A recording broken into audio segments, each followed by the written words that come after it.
European Union in 2001, he said, what happens in Afghanistan is soon going to come to your borders. It was only 3 months after his statement that the 9/11 attack happened.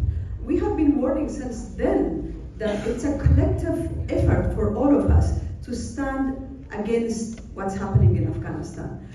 Probably the question comes to your mind that we have already stood with people of Afghanistan for 20 years. We've invested blood and treasure, but things didn't change. And Afghanistan no longer is a sexy cause for the world, because you invested blood and treasure, but things have remained still awful for the people. I would like to remind all of us that it was not the people of Afghanistan who failed to democracy. It's actually our international allies who made people of Afghanistan fail, and they continue to do so. We don't learn from our mistakes. 3 years back, on the 15th of August, 2021, Afghanistan had experienced a huge U-turn to zero location because of the withdrawal of international community and the way the peace process in Doha was handled. I'm not saying we should not take the responsibility for what happened to our country. Obviously, there were many things that went wrong in Afghanistan by us, by political community, by our institutions, by the leaders in Afghanistan. But I think great part of the deal is the responsibility of the international community, who actually handled wrongly the peace process. And then we lost everything.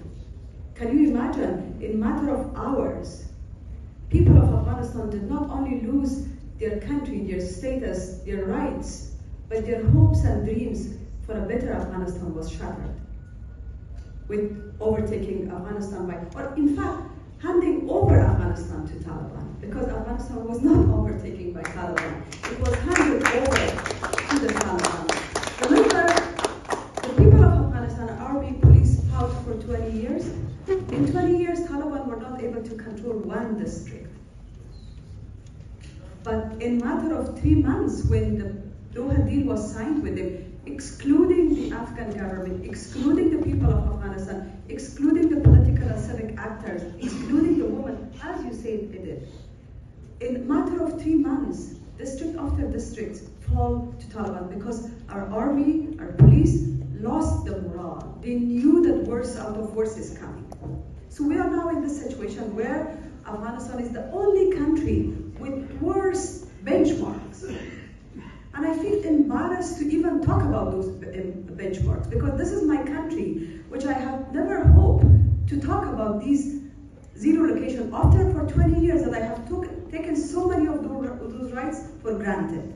Now I need to go back and talk about worse benchmarks. Some of the benchmarks and figures I would like to mention here.